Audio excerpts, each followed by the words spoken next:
টাইগারদের সর্বোচ্চ জয়। তবে দ্বিতীয় রাউন্ডে বাংলাদেশ হয়ে গেল একদম অচেনা। 3 ম্যাচের সবগুলোই হেরেছে তারা।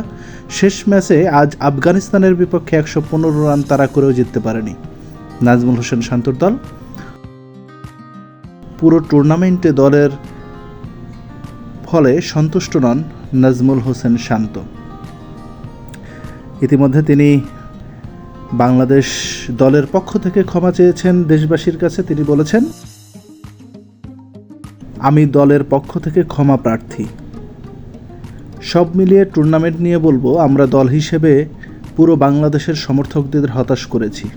যারা আমাদের খেলা দেখেন, সবসময় আমাদের সমর্থন করেন, তাদের আমরা হতাশ করেছি। আমি দলের পক্ষ থেকে ক্ষমা প্রার্থী। ব্যাটিং গ্রুপ আমাদের দেশের মানুষকে ওইরকম ভালো কিছু দিতে পারেনি, এটার জন্য আমরা দুঃখিত। এদিকে আফগানিস্তান বিশ্বের বুকে নিজেদের জানান দিয়ে দিল।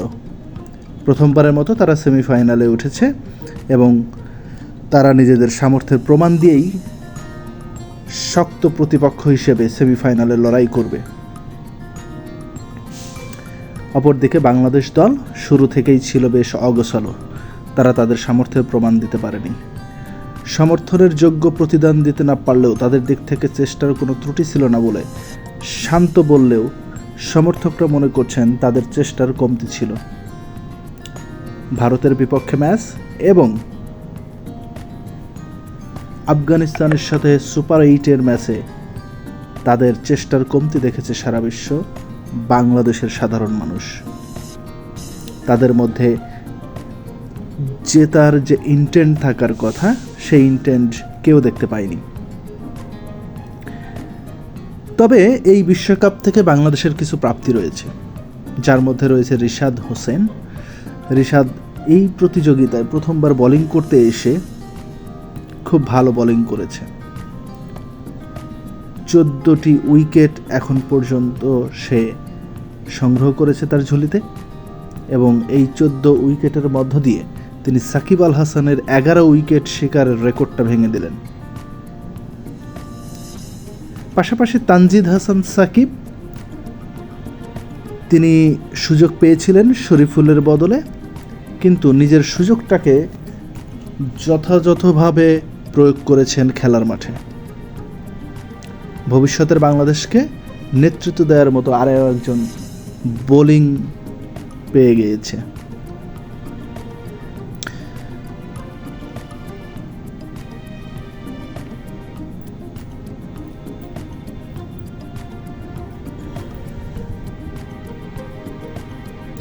এদিকে সেমিফাইনালে উঠে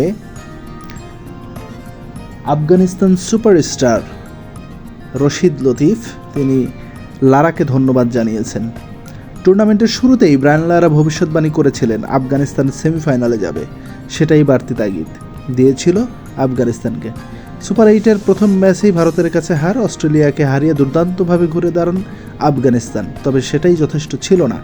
নেট রান রেট পিছিয়ে থাকায় শেষ ম্যাচে বাংলাদেশকে হারাতেই হতো। এই ম্যাচে বৃষ্টি, ডিএলএস, লিটন দাসের অনবদ্য ইনিংস সব বাধা পেরিয়ে ডিএলএসে 8 রান জয়ে সেমিফাইনাল নিশ্চিত করে বাংলাদেশ। ম্যাচ শেষে ব্রায়ান লারাকে বিশেষ ধন্যবাদ জানান অধিনায়ক রশিদ খান।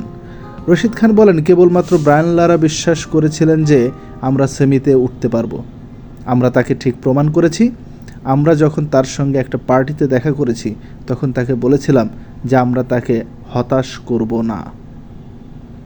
আগের ম্যাচে অস্ট্রেলিয়াকে হারানো রশিদ বলছিলেন, আমাদের দেশে একটা জিনিসই সাধারণ মানুষের মুখে হাসি ফোটাতে পারে, সেটা হলো আমরা যখন ভালো খেলি, কোনো ম্যাচ জিতি।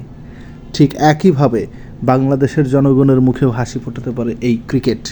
কিন্তু সবারকে কাঁদিয়ে বাংলাদেশ দল যে পারফরমেন্স করেছে, সেটাতে বাংলাদেশের মানুষ দুঃখিতই হয়েছে। বাংলাদেশের সাধারণ মানুষ এই একটা জায়গাতে একমত হয়ে সবাই কাঁধে কাঁধ লাগিয়ে খেলা দেখতে বসে, কিন্তু যখন এই হতশ্রী পারফরমেন্স দেখা হয়, তখন বাংলাদেশের সকল মানুষ ব্যথিত হয়।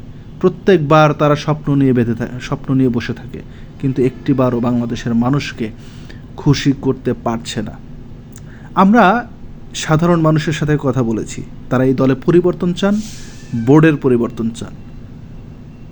সর্বোচ্চ পরিবর্তন হলেই এবং সঠিক নিয়মে সঠিকভাবে যদি আগানো যায় তাহলে আমরা সঠিক পথ পাব এবং ইনশাআল্লাহ একদিন আমরা বিশ্বকাপ জিতব।